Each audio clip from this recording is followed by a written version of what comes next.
I made 100 shorts and uploaded them over 100 days to see what would happen. My goal was to jumpstart this channel and get it growing. However, I was not expecting this channel to explode and gain over 200 million views in this first 100 days. So in this video, I'm going to open up all of my YouTube analytics and show you the data behind this channel and also the data behind another channel that I started and posted 100 shorts in 100 days on. Over the last year, I've been testing some different theories when it comes to short form content. And my goal with these tests were to have a better understanding of what makes shorts work, what makes them go viral, and also how to incorporate them into our channels. And if you've seen some of my previous videos on shorts, I have mixed feelings about them because I've seen them work super well, I've seen them really make channels grow, but I've also seen them really hurt channels. And here on this main channel, I did a test where I just started putting out a ton of short form content. And ultimately, I saw my numbers start to dip for long form. And also I started to see my ad revenue come down. And so what I did is I took all of my shorts off of this main channel and I dove into testing those same format of shorts on a different channel. So right now I have 3 channels. I have this one here.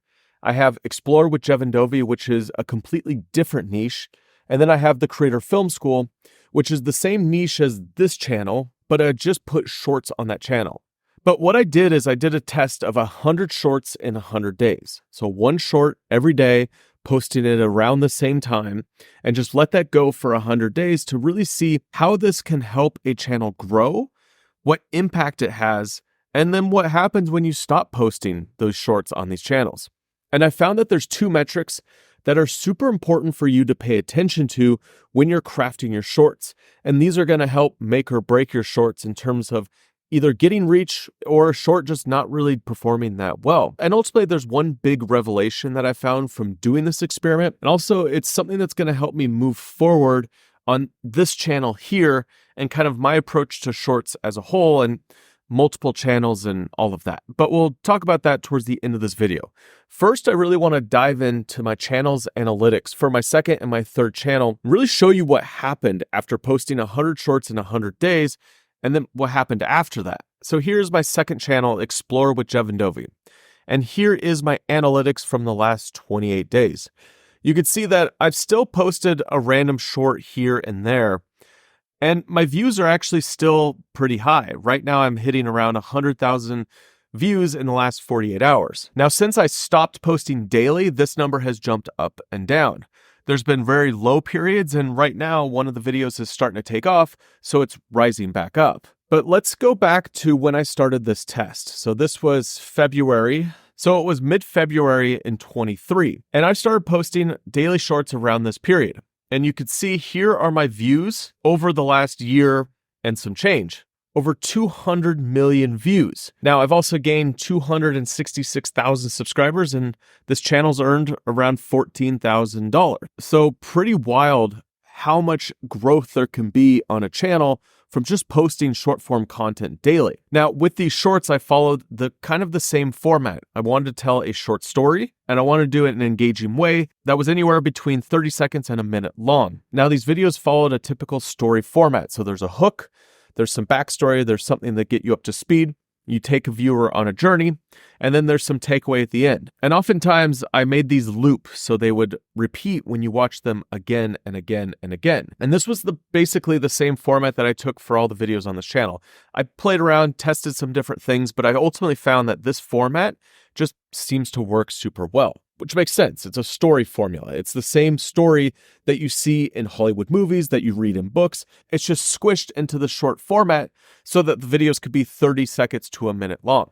Quick side note, if you want to learn my entire short strategy, exactly how I make these shorts, I'll include a link down below in the description to where you can check out my full masterclass on how I make these shorts that are getting tens of millions of views. So you could check that out after this video. Now, what's really interesting is you could see these giant spikes in views, watch time, subscribers, and all of that. And this was from a couple videos that really went viral. So I had a day where it was 5 million views per day. And on that day, I was getting 8,000 subscribers. And this was because a couple videos really went viral. They started really taking off in the shorts algorithm. and just being suggested like crazy. And one of the formats that I found that worked really well is I found this on Google Earth, so I went and explored it. This is one of the really popular ones. While I was looking around some mountains on Google Earth, I found this structure at the top of a peak. It looks like there's a clear trail to it. So I got in my Jeep and drove as close as possible. I found out that the main road up to the top has been closed off due to fires, so I got on my mountain bike and started the journey up. I realized pretty quick why it had been shut down. After hours of climbing, I finally got my first look at the building. It's a fire lookout that was built in the 1930s. These structures were put on top of mountains to have a clear 360-degree view of the area to spot any fires on the horizon. With modern technology, fire lookouts really aren't used that much anymore, and the ones that are mostly run by volunteers. It's an interesting look into the past, and today they make a great destination for an adventure. Now let's dig into the data for this video. And so you could see around the period when I first launched it, it really took off, and then it tapered off, and it really hasn't done much since then. This video has gained over 30 million views, 58,000 subscribers, but all of that was in this period when it went viral. So if we go to our reach, you'll see that all of this is from the Shorts feed, which makes sense. But the big thing that I noticed with these videos that went viral is first metric is the average view percentage. This is 91%. So that means averaged out over all those 30 million viewers, they made it at least 91% of the way through the video as an average. So you want to have a higher average view duration. That makes sense. But what I found is that if you're at 70% or higher, there's more chance that your video is going to take off and go viral. I've looked at a bunch of videos, and all the videos that really got a ton of views in short form content were 70, 80, 90, 100+ % average percentage viewed. So what I'm finding is that you want to have shorts that have this higher percentage, and that's what will really make them take off in the algorithm. Now, another metric that I found is under reach, and this is your swipe away percentage. So you can see on this video, 75% viewed, whereas 25% swiped away. Now, this means it pops up on their feed and they continue to watch versus just continually swiping. So whatever that hook is in the video caused people to lean in and want to watch more. And this is another metric that's at play that will help trigger the algorithm to push it out to more viewers. So if you could get this higher, I found 60, 70, 80%, there's more of a chance that the video is going to take off versus the videos that are lower than that. So if you have a low swipe away rate, so people are choosing to view it, and you have a high average view percentage, that's the recipe in terms of data that I've found that really makes a video take off. And the reason for that is people are seeing your hook, they're wanting to watch more, so they view it, and then they end up staying for a majority of the video. That's the data that YouTube ultimately wants to be able to say, hey, this is a good video. And there are other people that might be interested in this video. And so if we go back to this main page where I show you the full picture of this data, and you can see that my swipe away rate overall for the channel is only 21% swipe away, but 78% viewed, which is very much in line with what I was talking about when it comes to, you want to make sure to have this number very low. And then when you go into the see more and I'll add average percentage viewed in my data, you'll find that the swipe away rate on all my top viewed videos is high, and my average view percentage is high. So everything is above 70%. Most of them are in 80% to 90%. And this is all of the top videos. I have it sorted by views. And you can see my top viewed video is 42 million views. 30 million views, 29, 21, 15. So this is a lot of data to work from. And what I've found is that these two metrics are the most important into getting your videos viewed. So that's one component to what I wanted to explore in this video. But also, just because you're making 100 shorts, putting them up 100 days, doesn't necessarily mean your channel's going to have this explosive growth. And this is why I wanted to do a test across multiple channels. So I had a lot of success with this one channel. Now, my third channel, the Creator Film School, I applied the same format. However, I changed the content and I applied it more to a different niche. So for this channel, the niche is more geared towards creators with an emphasis in drone content because I made a lot of drone shorts around specific drone moves. The other thing that I tested was cutting down long form videos into little short form segments. So taking my 20 tips on drone mistakes and ultimately cutting that down into like individual little videos. So the emphasis on this channel is very much education and centering everything around learning something. So very different than the other channel because the other channel is all entertainment and this one, it's all education. just anything that a creator might be interested when they're crafting their videos. And so you can see I started this test in late August, and this is my data. And you can see that as soon as I started doing daily shorts, well, this channel really started to take off. And I have this period where it's just up and down, up and down. And it's not as explosive as the other channel. However, in this period, I still gained 2,000 subscribers and I gained 500,000 views. So I'd say not bad for just starting a channel at zero and really seeing what happens. I was still able to gain a couple thousand subscribers. I was able to get this channel moving, and I was able to start building a channel off of these 100 shorts. So let's look at the top content over the last year. You'll see this top video is try this drone move. The next time you're out flying your drone, I want you to try this move. You're gonna wanna put the drone in sport mode so that it's moving as fast as possible. Now get the drone high, but not too high. And now push right on the right joystick while pulling slightly left on the left joystick. This creates a wide arc, which is perfect for showing a landscape. To take this a step further, use a 2x or 3x zoom lens so that you can create layers and parallax in your shot. And then also you can add a zoom out in your editing software to create a really dynamic cinematic landscape drone shot. All right, so let's dig into the data of this top performing video on this channel. So this video gained over 200,000 subscribers, and it was kind of over a longer period of time, and it was more gradual. Now, if we look at average percentage viewed, 88%, and if we look at our swipe away rate, 70%. So those two pieces of data that really help a video take off apply to any style of content. And that's why I've come to the conclusion that these two metrics are what really matter. Now, in terms of subscribers, this brought in almost 1,000 subscribers just on this one video. However, over time, this video has slowed down and now it's not really getting many views anymore. If we click back to the main channel, you'll see that in the last 48 hours, my top 2 videos are actually long form videos. Now, also on this channel, I uploaded some long form videos. This was around the time that the Ace Pro was launched, and there was 2 videos that I made super quick, very low effort. I did it while I was making some other content. They're not even very long videos, but they're longer than 60 seconds, and they're in the horizontal format. Now, both of these videos ended up starting to get views, and also on this channel that's newer and smaller, I found that both of these videos took off in the search algorithm, which makes sense because I titled them how I normally would title videos on this channel, and I optimized for that search algorithm, and they ended up getting picked up. And this also confirms how the algorithm is working when it comes to long form format and why you're seeing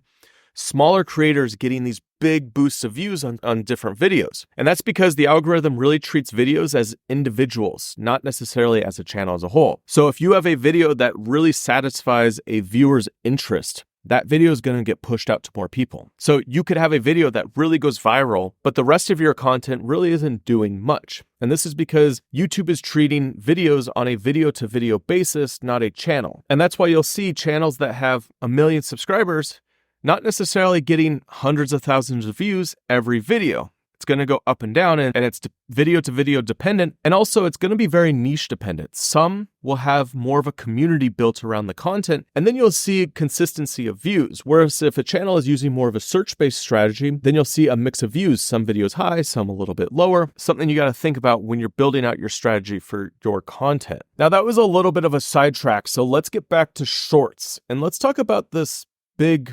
revelation. I don't know if it's a huge revelation, but I have the data to really show what happens. And this is something that I've heard from a lot of creators who have taken a break on their channels. And that is, as soon as you stop posting, your channel's momentum really slows down. Now, this makes sense, but it also kind of doesn't.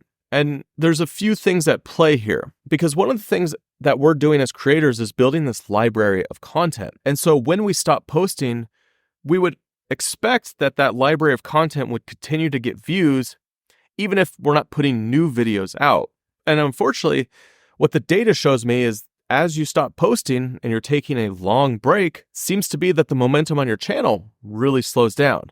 And if you take too long of a break, well, it really dips to the point of that channel really not getting views on any of that old content. Now, there's a little caveat here, and we'll talk about that in a minute, but let me show you the data from these channels. So on the Creator Film School channel, you could see that I posted 100 shorts, 100 days, and then I stopped. And you can see that the views stuck around for a little while, and then it really slowed down to the point of where it's not really getting a whole lot of views per day, 40 to 50 to 60 to 70. Whereas before that, when I was posting regularly, it was getting 1,000 to 5,000 throughout that entire period. And if we look at the last 48 hours, you can see that all the videos not really doing much. A lot of zeros, a couple ones in the last 48 hours. And really the two videos that are performing on my channel that are keeping it alive is these Ace Pro videos that are long form. And when we go to these videos and we look at the last 7 days, you'll see that the majority of those are coming from search. It still gets views from search. I get a high click-through rate from search. And so essentially all the content on this channel isn't performing anymore, except for the videos that really work in the search algorithm. And so if a channel stops posting content, it seems to be that all the old content that was getting pushed out by suggested browse, shorts, anything but search basically loses all momentum. Whereas the YouTube search algorithm still works. So if you have a very search-based strategy, well, your content will continue to get views even after you stop posting, whereas all the other forms of traffic really take a massive hit. Now, another way that I've seen this confirmed is on this channel here. I actually have a video that I posted in 2016 that is a step-by-step guide on how to deep fry a turkey. Now, I did a whole video breaking down what I did with this video and kind of the data around it and all that. But in a quick summary, basically, I have this video that has nothing to do with this channel. There's no other content that's cooking content on this channel. And yet every year, because how to deep fry a turkey gets searched so much around Thanksgiving, this video always takes off because it's just a good video if somebody wants to learn how to deep fry a turkey. At least that's what the algorithm thinks. And so search-based traffic still will perform even if a channel stops posting. It's that browse suggested shorts traffic that's really dependent on new content coming out and kind of feeding the algorithm. And if you're not getting search traffic to your videos, well, essentially those videos lose all traffic because as you stop posting, you just see this massive dip in views. It's wild. And so it's kind of like the hamster wheel that keeps going. You have to kind of keep posting to keep the suggested browse, home, shorts, all that traffic just kind of keep going. So let's look on the Explore with Jeven Dovey channel. And so you see the same type of graph. During this period where I was doing 100 shorts in 100 days, the channel was moving and grooving, and there was some huge numbers throughout it. And then when I stopped posting, you could see that it tapers off pretty fast to the point of a few months later, it's only getting 40 to 50 to 60,000 views per day. Now, depending on your channel, that could still be a lot of views. However, when you look at in relation to when I was posting, this period I was getting 400,000 views, 500,000 views, 600,000 views, up to the millions. And so when you look at the relationship, when I'm posting, there's this huge opportunity to get tons of views. And it seems like more of the content was getting views as a whole. However, when I stopped posting, it really tapered off and it just really slows down. And you can see after this period of not posting anything, I started to test again, see if I could revive this channel back to where it was. And I've been posting random shorts here and there. And I have one video that's going viral right now to a degree. It's not the same that it was back when I was posting daily. However, it seems to be that I'm able to start generating some more views on this channel. However, also what I've noticed is that my subscribers have really dipped and I've been going into the negative in terms of subscribers per day during this period that I've stopped posting. And so my numbers are actually falling on this channel. And right now they're slightly above zero because I posted a few more shorts and the views are starting to go back up on this channel a little bit, although they're nowhere near the numbers where I originally had them. Okay, I had to get out for a second. I didn't want to sit at my computer all day. And look at this. It's not nice at all. But it's great to go for a little hike up here. So, what can we pull from all of this? Because we just looked at a lot of numbers, and there's some conclusions that we can draw. But I guess the big question is, should we be posting shorts at all? Should we even care about shorts? And also, this multi-channel strategy that I've been going after, is that a good thing? Shorts could be a very good tool to grow a channel fast. And so if you were trying to get your channel moving, trying to jumpstart a channel, well, it looks like if you start doing a strategy where you're putting out a lot of short form content on a small channel, you could really jumpstart that channel, ignite it, get it going. And so if you're a newer creator, if you have a smaller channel, it might be a strategy for you to test doing 30 shorts in 30 days or 100 shorts in 100 days. I've repeated this test twice. Both of them I was able to grow a channel, one obviously much bigger than the other. And I think the big thing comes down to what your goals are as a creator. I think the most important thing we need to step back and think about before we move down these different paths that we could go down. So if your goal is, say, growth, you just want to have a massive channel, well, then you're going to want to make this viral content that gets a ton of views, and you're going to want to do this repeatedly. So if I was to want to have this goal of growth and all I'm caring about is the most when it comes to building a channel, well, then what I would do is keep finding those things that are working well in terms of the short form videos and keep making more versions of those and keep doing daily videos. Because when I did that, well, I saw explosive growth. Now, if your goals are income, so say you want to make a ton of money making YouTube content, I would approach this differently, because looking at the big picture, it seems to be more search-based style content, which is obviously going to get suggested in browse traffic as well. That content is better suited to make large chunks of money because there's a lot of people searching for these topics. And what I would do in that situation is really niche down and be an expert at this one topic. And then I would create videos all around searching for that topic. And then from those videos, I would do affiliate marketing, I would get sponsorships, and also I would build some sort of digital product or do coaching, because I'm targeting one really specific group of people. And I would use my expertise on that target to create a coaching program that I could charge thousands of dollars for, or create these digital products and ultimately build this big business around this one niche. Now, it's not as easy as just doing that. Oftentimes that comes with building a team, building a bigger business strategy. Like, there was a lot involved in going down this path, and you have to really want to do this kind of a channel, and you really have to stay focused on that ideal target audience to be able to do this long term, to make it effective, to be able to maximize your revenue and all of that. So growth, money, what is another kind of goal you can have as a creator? Well, the third route I kind of see is just maxing out the lifestyle brand. What I mean by that is creating a business around you as a creator and being able to do the things that you want and not having to focus in on a specific niche and not having to build this bigger business around what you're doing, and also not having to just play the viral game. I gotta interject one more time. This isn't me saying that you should go do a variety channel.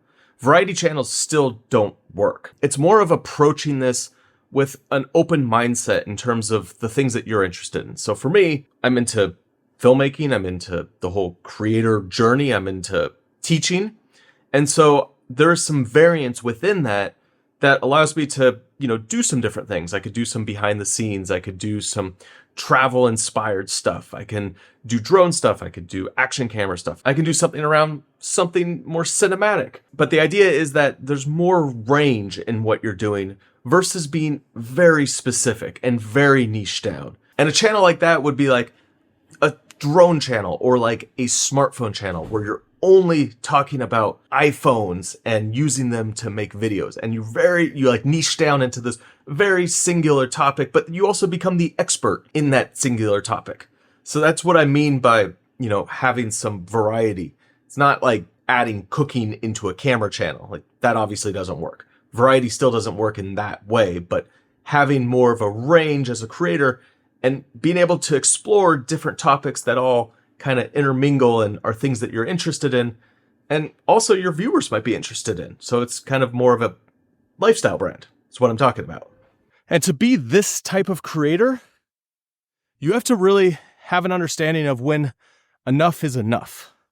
What I mean by that is you're not trying to maximize growth. You're not trying to maximize earning potential. Really, you're trying to do this consistently and make this just part of your life. Like, this is a lifestyle brand. This is something that you're going to do for year after year It's going to help fund your life. It's going to help pay your bills, all of that. It's more of, this is what you do. This is your career. And you're going to hit a certain level. You might plateau. You might not be as explosive with the growth, but you'll be able to do this long term and you'll be able to enjoy it. And you'll also have more flexibility as a content creator to explore more topics and more ideas, because it really is around things that you're interested in, not just niching down to a specific topic. Now, I'm not saying one is better than the other. I'm just saying you kind of have to approach YouTube with the sense of why. Like, why are you doing this? What do you want to achieve? What your goals are? And start picking the path that's going to send you towards those goals, and not wasting a bunch of time doing things that are taking you in completely different directions. I don't have a tripod, but this will do. So what does this mean in terms of the whole scope of shorts? Like, should you be doing shorts on your channel or not? I mean, ultimately, when I started this test, when I started making videos about shorts, I really wanted to answer this question of, should you be making shorts or not on your channel?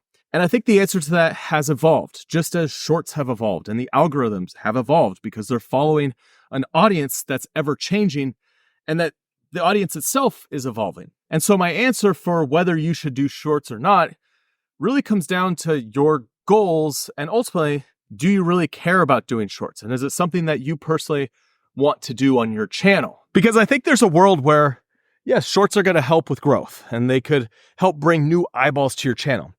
And if you do your shorts in a way that they tie into your long form content and the audience is the same, if not, somewhat similar, I think there's a good argument for doing shorts. And I also think that, yes, the shorts viewers might not watch your long form. That's fine. But overall, you're building more reach, you're building more eyeballs, and you're getting more views on your brand as a whole. So I don't necessarily see it as such a bad thing anymore. However, you always want to be watching your data. So if you are having these shorts that are really taking off and all of a sudden all your other views are tanking, well, you might want to rethink this. And I have another video where I kind of show how this happened on my main channel. And I think part of that was just the way I approached it. Now, if you don't care about short form content, no one's saying that you have to do it. It's just another feature on this platform that allows you to access an audience. There's long form, there's short form, there's podcasting, there's live streaming. You don't have to do it all. And so if you're someone who's not interested in short form content, don't do it. You could build a channel off of long form. You don't need to use shorts. However, if you're someone who enjoys making shorts, I don't think it's going to necessarily hurt your channel. And I also think that it could potentially help. I've seen a lot of cases where creators have put short form on their channel really takes off, and their long form is still working as well. So at the end of the day, the whole roundabout of this series and this video and what we've been talking about, I want to show you the things that matter most for shorts. And we went over that in this video. Storytelling, I think, is great. Having just really good information, if your education, if you're telling something quick, snappy, easy, which all leads to a high average view percentage, good hook, less people are swiping away, all of that matters to get your shorts seen. But the big revelation from all this is that if you're posting a ton of content and then you get burned out and you stop posting content, you take a 1-year sabbatical, you go and say goodbye to YouTube for a year and you come back, well, there's a good chance that that's going to really hurt your channel. And so you need to find a way that you can make this content sustainable over a long period of time. That's how you're going to find success on the platform, and understand that once you stop posting, there's a good chance that your channel is going to start taking a nosedive. So at the end of the day, you really need to think about your goals as a creator and figure out what you want to do and where your North Star is, because that's the most important, to figure out, well, what kind of content do I want to do in that direction? And anything that I'm doing that's taking me away from going in that way, well, you should probably stop doing that. Especially if you're a solo creator like me. We don't have a lot of time. Let's not waste it making multiple channels and splitting our time up among all of these different things. Rather, let's focus on one thing, make it really good. And if you do want to explore multiple topics, treat it more like a lifestyle brand. Treat it more like you are the niche, not necessarily just drone content. Because, yeah, you might get a lot of growth just talking about drones and being really educational on drones. But are you going to be happy doing that in 10 years? I'm curious because we're building businesses here that are supposed to stand the test of time so that we can continue to make content, continue to be YouTubers. And at the end of the day, it is called YouTube. So unless you have very specific goals and you really want to niche down, treat it as an extension of you, the things you're interested in, and make videos around those topics. Wow, that was a long-winded answer. But I think I've buried shorts for myself. I'm going to make shorts on my main channel. I'm not going to do hundreds of shorts, but I definitely think there's a world where I can incorporate them in. And I'm going to stop making videos on other channels and really focus in on more of a lifestyle brand. Because I want to do this long term. I don't want to get burned out. And if you're someone who's interested in doing topics around search-based style niches, well, check out this video right here. It's a 7-hour video that goes through everything that I learned building my channel here. And a lot of that applies to channels that you're working on. So I'll see you over there.